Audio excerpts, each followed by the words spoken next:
Hello everyone, कैसे हैं आप। आशा करता हूँ आप सभी लोग अच्छे ही होंगे। और मैं पुनः प्रस्तुत हूँ आप लोगों के समक्ष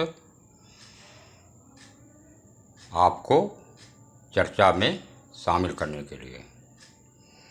तो आइए शामिल होइए।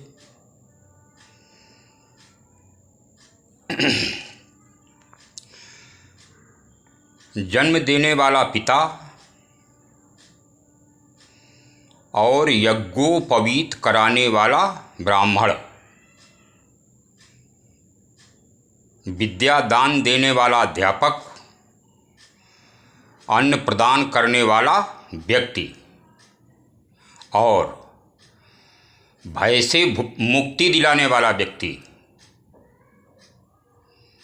ये 5 प्रकार के लोगों को पिता की पदवी प्राप्त है। अर्थात ये 5 प्रकार के लोग पिता कहलाते हैं। ठीक इसी प्रकार राजा की पत्नी, गुरु की पत्नी, मित्र की पत्नी, पत्नी की माता अर्थात सास और जन्म देने वाली अपनी माता, ये 5 प्रकार की माताएं मानी गई हैं। जी हाँ, जिस प्रकार 5 पिता होते हैं उसी प्रकार 5 माताएं भी होती हैं। जिस प्रकार सोने के खोट की परीक्षा 4 प्रकार से होती है और तभी उसे वास्तविक रूप से पहचाना जा सकता है। उसे कसौटी पर घिसा जाता है, उसे काट कर देखा जाता है, उसे तपाया जाता है और कूट कर उसकी जांच होती है।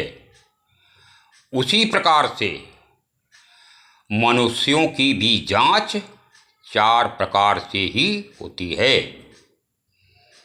और वे हैं उसकी सज्जनता, उसके गुण, उसके आचरण और उसका व्यवहार। इन्हीं बातों को देख करके किसी व्यक्ति के अच्छे और बुरे होने का अनुमान लगाया जा सकता है। उसी प्रकार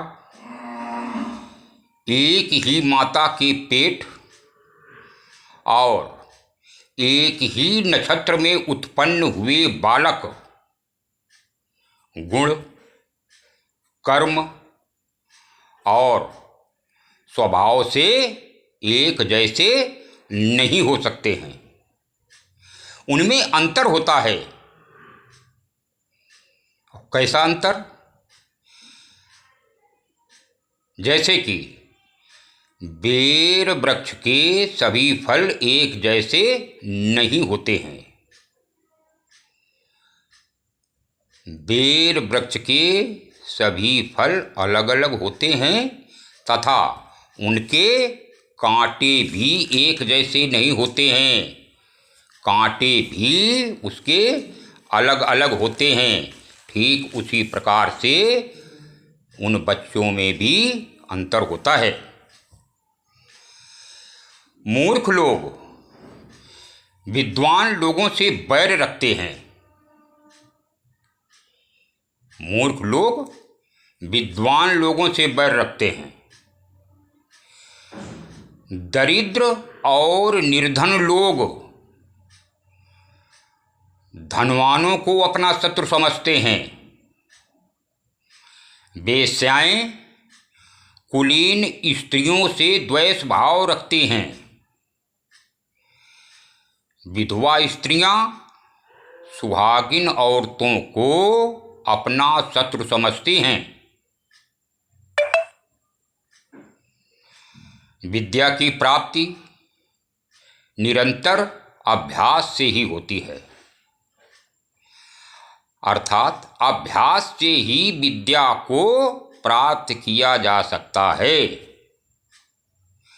उत्तम गुण और स्वभाव से ही कुल का गौरव और यश स्थिर रहता है। उसी प्रकार श्रेष्ठ पुरुष की पहचान उसके अच्छे गुणों से ही होती है तथा मनुष्य की आंखें देख करके ही उसके क्रोध का आभास किया जा सकता है, अर्थात उसकी आंखें देख करके ही उसके क्रोध का ज्ञान हो जाता है। विद्वान व्यक्ति के पांडित्य की निंदा करने वाले लोग श्रेष्ठ आचरण जो कि शास्त्रों के अनुसार होता है उसे व्यर्थ बताने वाले लोग, धीर, गंभीर और शांत रहने वाले व्यक्ति को ढोंगी और पाखंडी बताने वाले लोग केवल दुख के सागर में ही डूबे रहते हैं, उस सागर से जीवन में कभी भी नहीं निकल पाते हैं। इसलिए कभी भी इन लोगों को न तो ढोंगी बताओ, न तो इनके विरुद्ध कभी गलत आचरण ही करो। व्यक्ति केवल अपने अच्छे गुणों, विनम्र व्यवहार और सुशीलता के कारण ही अपने कष्टों को दूर कर सकता है, क्योंकि सभी ही आगे बढ़ने की इच्छा रखते हैं। व्यक्ति का क्रोध उसके लिए आग का काम करता है, उसका अपना क्रोध उसे जला डालता है और ज्ञान से बढ़कर संसार में मनुष्य को सुख देने वाली कोई भी वस्तु नहीं होती है। जो व्यक्ति बुद्धि और विवेक से कार्य नहीं करता वह हमेशा ही दुखी रहता है, उसे दुख हर समय घेरे रहते हैं। इसीलिए यह बातें कही जाती हैं कि इस संसार में ज्ञान से बढ़कर कोई भी सुख नहीं होता। इसलिए हर समय ज्ञान को प्राप्त करने की कामना करनी चाहिए और अभिलाषा भी रखनी चाहिए। जिसे ब्रह्म ज्ञान है उसके लिए स्वर्ग तिनके के समान होता है, अर्थात तुच्छ होता है। शूरवीर के लिए जीवन तुच्छ होता है, अर्थात तिनके के समान होता है। जितेंद्रिय अर्थात संयमी व्यक्ति के लिए स्त्री तिनके के समान होती है और इच्छा रहित निर्लोभी मनुष्यों के लिए सारा संसार ही तिनके के समान होता है। समुद्र में वारिश होना, भोजन से तृप्त हुए मनुष्य को फिर से भोजन करवाना, धनी लोगों को दान देना और दिन में बत्ती जलाए रखना, ये सभी व्यर्थ की बातें होती हैं और इससे मनुष्य कभी सुख को नहीं प्राप्त हो सकता है। बादल के जैसा कोई दूसरा जल नहीं होता, आत्मबल के समान कोई दूसरा बल नहीं होता। नेत्र की ज्योति अर्थात आँख की रोशनी के समान कोई दूसरी रोशनी नहीं होती और अन्न से बढ़कर कोई दूसरा प्रिय पदार्थ भी नहीं होता। सत्य के कारण ही पृथ्वी टिकी हुई है अर्थात स्थिर है। सूर्य भी सत्य के बल पर ही प्रकाश देता है। स्वयं से भी वायु बहती है और हमारा कल्याण करती है। मेरे कहने का मतलब साफ है कि सब कुछ सत्य में ही स्थिर होता है। मनुष्यों में नाई सबसे अधिक चालाक और होशियार होता है। पक्षियों में कौवा सबसे अधिक होशियार होता है। चार पैर वाले जानवरों में गीदड़ सबसे अधिक चालाक होता है और स्त्रियों में मालिन सबसे अधिक चालाक होती है। मनुष्य जैसा भाग लेकर जन्म लेता है उसकी बुद्धि भी उसी के अनुसार विचरण करने लगती है और वह व्यवसाय अथवा अपना काम धंधा भी वैसा ही चुनता है तथा उसके सहायक भी ठीक उसी प्रकार से उसके द्वारा अपनाए गए कार्य वाले ही बन जाते हैं और उसमें भी उसी के गुण विद्यमान हो जाते हैं। जन्म से ही अंधे व्यक्ति को कुछ भी दिखाई नहीं देता, परंतु एक काम में अंधे व्यक्ति को तो कुछ भी नहीं दिखाई देता। उसी प्रकार शराब आदि के नशे में मस्त व्यक्ति को भी कुछ भी नहीं दिखाई देता, भले बुरे का उसे कोई भी ज्ञान नहीं रहता। उसी प्रकार स्वार्थी व्यक्ति भी बुराइयों को नहीं देख पाता।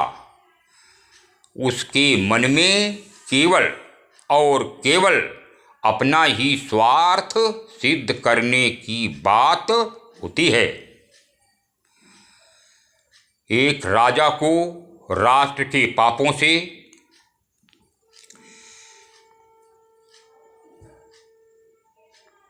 मुक्ति तभी मिलती है जब वह हर समय प्रजा के हित में ही कार्य करे और अपने परिवार के सभी सदस्यों को, अपने बच्चों को अपनी प्रजा के समान ही प्यार दे, अपनी प्रजा को भी अपना ही पुत्र समझे। अगर वो ऐसा नहीं करता है तो फिर उसे पापों का फल भोगना ही पड़ता है और राजा के पाप पुरोहित भोगता है और पत्नी के पाप उसके पति को भोगने पड़ते हैं। इसी प्रकार शिष्य के द्वारा किए गए पाप उसके गुरु को भोगने पड़ते हैं। लोभी व्यक्ति का धन व्यर्थ होता है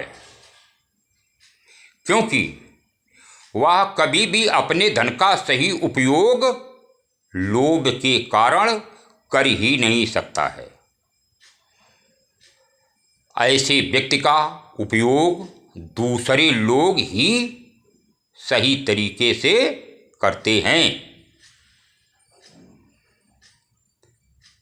इसलिए अगर आप अपना कल्याण चाहते हैं तो लोभी व्यक्ति को धन देकर संतुष्ट करिए